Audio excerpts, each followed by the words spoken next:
So, Marcus Aurelius, the most powerful man at this time when he was alive, wrote in his private journals about 2,000 years ago, "At dawn, when you are having trouble getting out of bed, tell yourself, I have to go to work.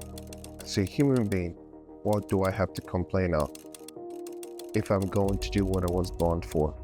Marcus Aurelius, the most powerful man at this time, wrote this in his private journals about 2,000 years ago. Shockingly, even emperors struggle to get out of bed in the morning like the rest of us. So therefore, if you think your emotions are too strong, your struggle is too hard, or your discipline too weak. And in this video, I'm going to share with you 10 stoic rules you should live by. These 10 stoic rules have philosophers in their time survived plagues, poverty, even exile. But here's what nobody tells you. This is not just ancient wisdom. This is very important and applies in the modern world today. And by the end of this video, you're going to have a framework that actually works when life punches you in the face. So let's go straight to it. Rule number 1, emotions are not your enemy, your judgments are. So most people, when they think about Stoicism, think it kills your emotion or tells you to suppress your emotions. But Epictetus says something very interesting. It isn't the things themselves that disturb people, but the judgments that they form about them. So what is he trying to say here?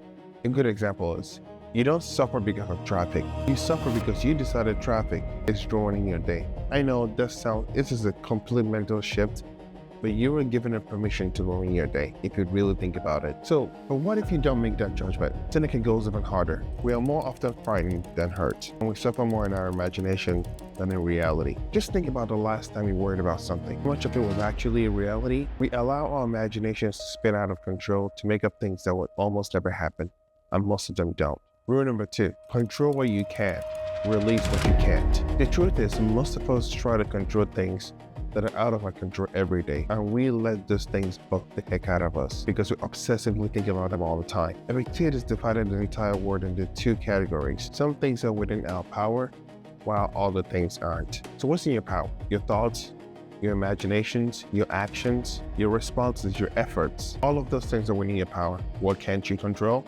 Other people's thoughts, other people's actions, other people's emotions. The economy, traffic like we talked about, and more importantly, because I know a lot of people linger into this one, your past. You cannot control your past. You have power over your mind, not outside events. Realize this and you will find strength. So every time you feel anxious, ask yourself this one question. Is this out of my control? If it is, stop worrying about it.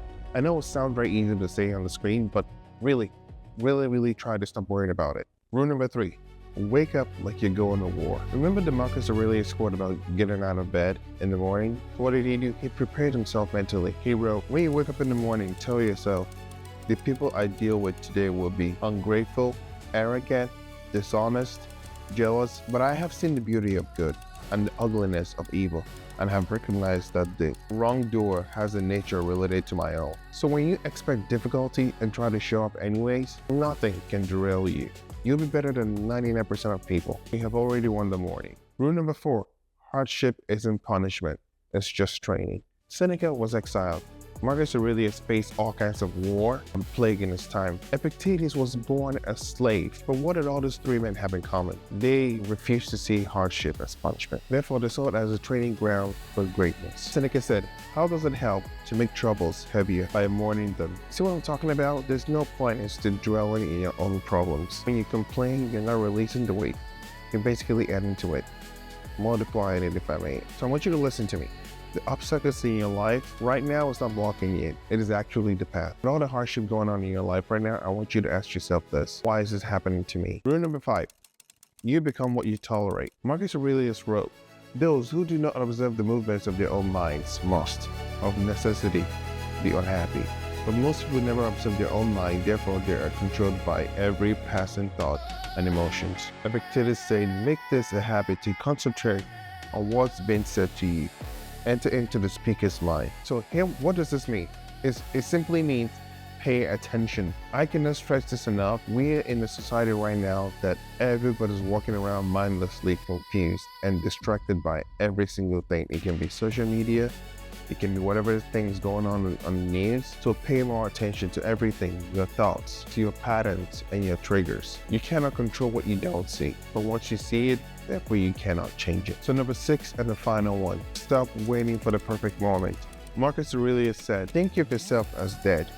You have lived your life, Now take what's left and live it properly. So what is he trying to say here? I believe this might sound a little bit morbid, but you kind of have to live life like you don't have tomorrow.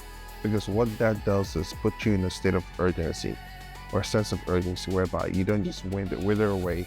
I just have this while I have tomorrow mindset like everybody else does. I know I'm very, very guilty of that. I've talked about making content so many times, but something just keeps procrastinating like I have all the time. And like me and everybody else, we keep waiting for the right time, for the right mood, for the right motivation, for better lighting, for a better camera. These are just excuses. Therefore, nothing happens. Seneca says, while we wait for life, life passes by. So the Stoics didn't wait for feelings. They let their principles and their disciplines guide them, regardless of how they felt. You do not need to feel motivated to start whatever thing you want to do, but you need to start to feel motivated. So therefore, action creates momentum and not the other way around. So the last quote I'm going to leave you with is, waste no time arguing what a good man should be.